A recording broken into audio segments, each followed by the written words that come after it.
गाय खरक में बांधने के बाद में जब नंद भवन में गए तो देखा है चाचा क्रूर जी बैठे हैं।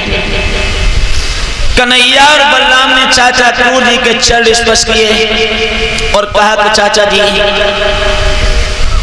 मथुरा नगरिया में सभी कुशल तो हैं। क्रूर जी कहने लगे, श्याम कुशलता कहाँ है? कुशलता तो बेटा वहां है जहां कृष्ण है, और जहां कृष्ण ही नहीं है वहां तो कुशलता का प्रश्न ही नहीं उठता। और वो पापी कंस जैसे राज्य में तो कभी कुशलता हो ही नहीं सकती। कहने लगे चाचा जी,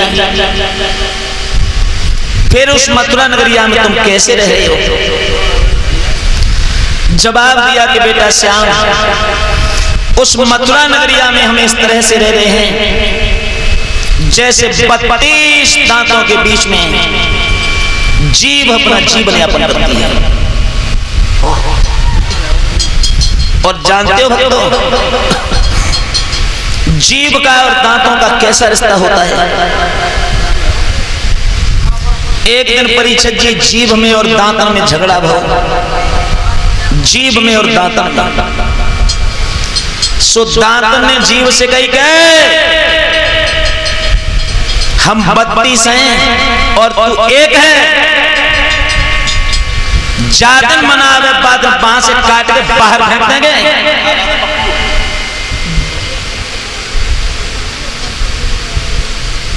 जीव ने जवाब दो, भैया मैं दिन रात तुम्हारी इतनी सेवा करती हूं, इतनी सेवा करती हूं, फिर भी तुम घूसन के माए हमारे प्राण काहे को खींच ले तो?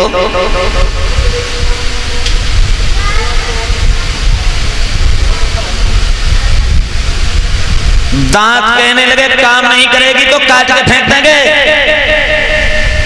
और एक बात का भक्तों तुम अंदाजा जरूर लगाना, शाम को परीक्षित जी तुम भोजन करिए, और भोजन करते समय दांतों के बीच में अगर कुछ फंस जाए तो जीभ जब तक वहीं लगी रहती है जब तक वह निकाल के बाहर नहीं कर देते।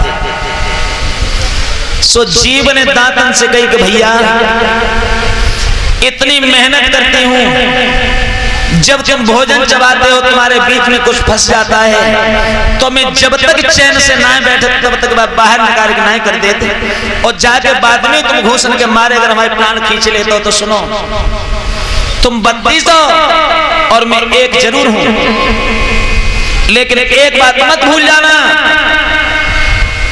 तुमसे किसी तंदुरुस्त आदमी को देख करके और बात से कोई ऐसी बात कहूंगी और बात कहे कि मैं तो भीतर घुस जाऊंगी और वो तंदुरुस्त आदमी को ऐसा घूसा दिए सो एक में तुम 32 निकल के बाहर आ जाओगे। समझ रहे हो? जवाब दिया है कि बेटा बस इसी तरीके से हम कंस के यहां जीवन यापन करना है।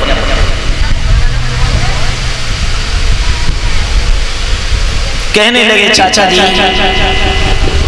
मेरी मैया देवकी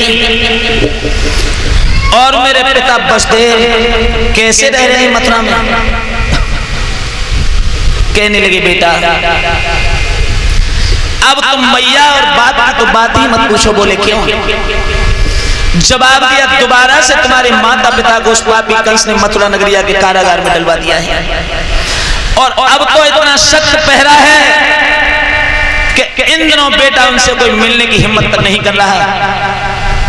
अभी कुछ दिन पहले मैं भेष बदल करके तुम्हारी मां से रात्रि के वक्त में मिला था जाकर, तो जेल में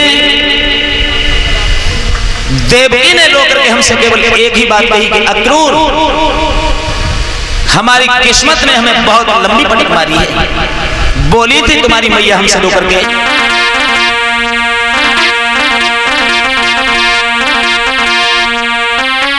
आरे किस्मत फूटी दुनिया रूठी और टूटे सभी सहारे।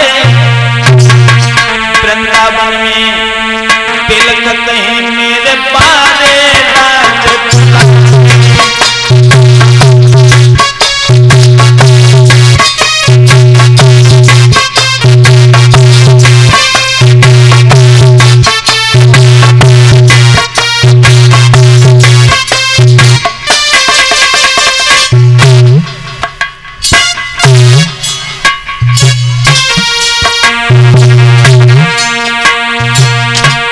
जवाब दिया कि रो करके तुम्हारी मैया देव की हमसे एक ही बात बोली,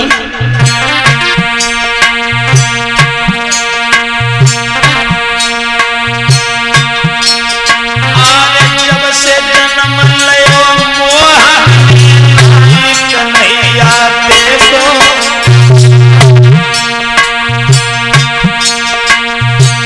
बोले हैं टूटी की शाम, रो रो करके कह रहे हैं तुम्हारी माँ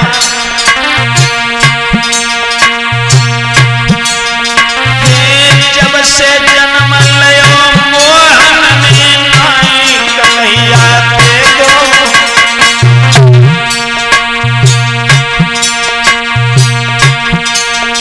और इतनो बड़ो भयो तुमर मेरे लइयो पेट पर देखो,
आज भागवत श्रोताओं जवाब दिया है कि बेटा तुम्हारी मैया हमसे रो करके केवल इतना ही कह पाई थी,